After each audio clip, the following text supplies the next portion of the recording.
For being here. House Democrats are here today to discuss a comprehensive collection of legislation to improve healthcare access and outcomes throughout Missouri. All Missourians deserve access to affordable healthcare, but access is just one step toward a healthier Missouri. There are many particular public health issues that require greater attention to improve outcomes and lives. With our healthcare agenda, House Democrats are working to bring more focus to these issues. Our ideas include creating a new option on the marketplace for Missourians to obtain healthcare coverage, restoring prescription drug benefits for the elderly, implementing initiatives to prevent and treat opioid addiction, addressing the growing problem of maternal mortality, and protecting the medical options for victims of sexual assault. Of course, as Democrats, we believe the single most important thing the legislature could do to improve healthcare access and outcomes in Missouri would be to expand Medicaid under the Affordable Care Act.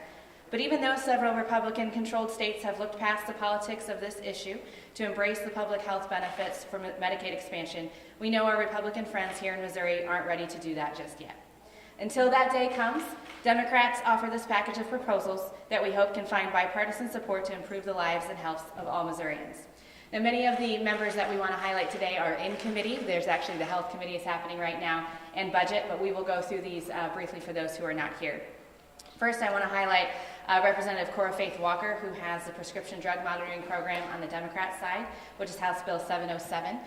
We believe that PDMP is going to potentially make it to the House floor this week, so we're very excited that this bipartisan supported initiative to help folks who are addicted to opioids and help the opioid crisis is going to be moving through.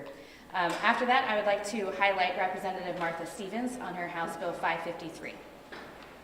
Well, thank you. My name is Representative Martha Stevens. I represent the 46th District in Columbia. So this year I filed House Bill 553, and this is to establish needle exchange programs in Missouri. This is a harm reduction policy to decrease the spread of HIV and hepatitis C among intravenous drug users. 2 years ago, approximately 2 years ago, the Centers for Disease Control released a study identifying counties that are at the most risk for the spread of HIV from sharing needles. Of the 220 counties identified nationwide, 13 of those counties are in Missouri. I believe that this is pretty compelling evidence of why this is needed in our state. Needle exchange programs serve also as vital bridges to treatment and to prevention services. These programs exist in 35 other states as a means of intervention. In fact, research shows that an individual is 5 times more likely to enter treatment if they are utilizing needle exchange programs. In addition to the Department of Health and Senior Services establishing these programs through my bill, the department could also establish a registration process for other entities desiring to serve as needle exchange programs outside of the pilot program that I'm proposing. In addition to the collection and dissemination of needles, the program will also offer educational material, counseling and testing for HIV and hepatitis C, and referral services for treatment. This bill really is just one part of different policies that we need to address the opiate epidemic. We know that the opiate epidemic impacts every community in our state, and Missouri has not evaded this serious public health issue.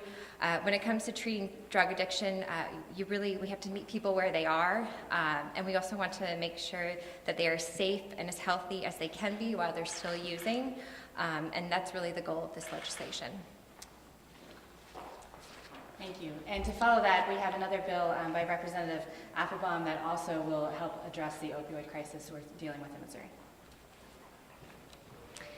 Hello, I'm LaDonna Applebaum. I'm state representative for the 71st District, which is in St. Louis County. House Bill 642 requires that the Department of Health and Senior Services will establish regulations in line with the CDC regarding the prescribing opioids.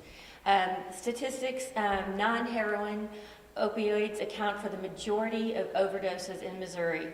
1 out of every 65 deaths in 2017 were due to opioids. 2,175 infants born in 2016 with NAS, neonatal abstinence syndrome. That's over 1,000 more than that was in 2015. So the regulations would include when to initiate or continue opioids for chronic pain, the selection of opioids, the dosage, the duration, follow-up and discontinuation of opioids, and assessing risk and addressing harms of opioid use. Thank you. Thank you. And Representative Kip Kendrick has a bill, House Bill 802, which will restore the MoRx program. You've heard us talk a lot about MoRx and the importance of our seniors having access to their prescriptions. And we talk about how we plan to pay for these things often, but it's we know, and there's a lot of data that shows if we invest in prevention and invest in things on the front end, it saves us money in the long run. When we have seniors who are cutting their prescriptions in half because they can no longer actually receive them because they were cut from the MoRx program, we're going to see long-term costs on the state of Missouri. So Representative Kendrick has filed House Bill 802 to bring that restoration back. We also have Representative Peter Meredith, who has filed House Bill 187. His bill establishes the Missouri Care Plan, which would allow Missourians who don't qualify for MoHealthNet, which is our Medicaid program, to purchase coverage through this program. We've had a few states across the country look into this type of buy-in option. Nobody has done it yet. There have been task force and lots of data around this issue to see the cost-saving measures in the long run for the state. And this would be an opportunity for Missouri to really be on the cutting edge and to be on the front line to bring additional coverage in, allow folks to pay into that program that we know is doing well and that we have a lot of parameters around to make sure that it's being utilized effectively. Next bill I want to highlight is Representative Ian Mackey with House Bill 800. Thank you. My name is Representative Ian Mackey from House District 87, and I have filed House Bill 800, which is known as the CARE Act, which stands for the Compassionate Assistance for Rape Emergencies Act. It's a bill that requires medical professionals in an emergency setting who are treating a victim who alleges that they're a victim of rape. It requires those medical professionals to provide access to emergency contraception in line with what you've heard in terms of preventing certain healthcare outcomes, preventing certain decisions that cost the state more money, that cost folks more from their livelihoods. This is in line with those preventative measures. The emergency contraceptive pill only works up until 5 days following sexual intercourse, so it's really important that this be offered immediately. It is available over the counter. It doesn't require a prescription. It's not a pill that induces abortion. It in fact prevents pregnancy, and it's important that women have it immediately, especially when they are victims of rape. Thank you. And the last bill we want to highlight today is Representative Sarah Unsicker with House Bill 664. Good afternoon. I'm State Representative Sarah Unsicker from the 91st District. A woman giving birth today is more likely to die in childbirth than her mother was. We have to address this crisis. HB 664, the Healthy Mothers Initiative, creates a committee of doctors, nurses, patient advocates, and other professionals to study maternal mortality within Missouri. They will make an annual report of the causes of maternal mortality and recommendations to combat our high maternal death rates. This initiative is vital to improving the health of mothers and families. Thank you. Missouri is essentially in a healthcare crisis, in my personal opinion. We have low-income seniors and people with disability who are losing care, losing access. We have the rates of maternal mortality increasing. We have the opioid crisis increasing.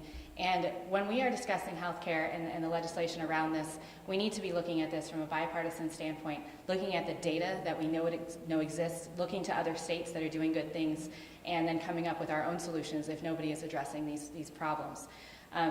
We're very hopeful that these conversations can be bipartisan. We see some bills that are. We have a lot of more bills beyond the ones that we've highlighted today that address this problem in Missouri with access to health care. In fact, there's a hearing going on downstairs that's dealing with some of this now. But I appreciate you all coming, and if you have additional questions for the representatives who aren't here about their bills, please reach out to them. But with that, I'm happy to answer any questions. Leader Quaid, two-part question, maybe one for you, Representative Unsicker, as well. On the PDMP bill you mentioned could go to the floor. Mm-hmm. The Raider bill, is there any big difference? It looks like it is exactly the same bill. Yeah. So you're supportive of the Raider bill? Of course, yes. Gotcha. And then on the maternal mortality, do you, Leader Quaid, and you represent Unsecker, have some, are there problem areas in the state? Is it statewide this is an issue? Is it primarily in the cities? Do you have any sense of an area that may be worse than others? Well, Missouri is 42nd in the nation in terms of maternal mortality. There are, on average, 32 women per 100,000 live births who die from pregnancy and childbirth. The crisis is worse in St. Louis and in the Boot Heel, and we're working to address that, but it is a problem overall in the state. And it is also worse among African American mothers who have a mortality rate twice that of the general population. This is something that Governor Parson has said he wants to address. Have you talked with him or his representative of his office? I have talked with his office, yes. Does this match up with what?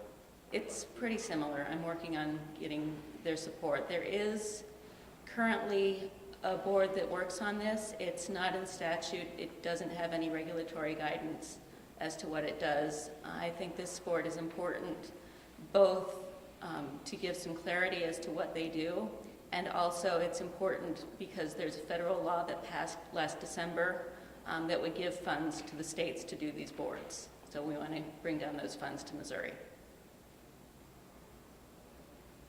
Okay. Thank you all so much for coming.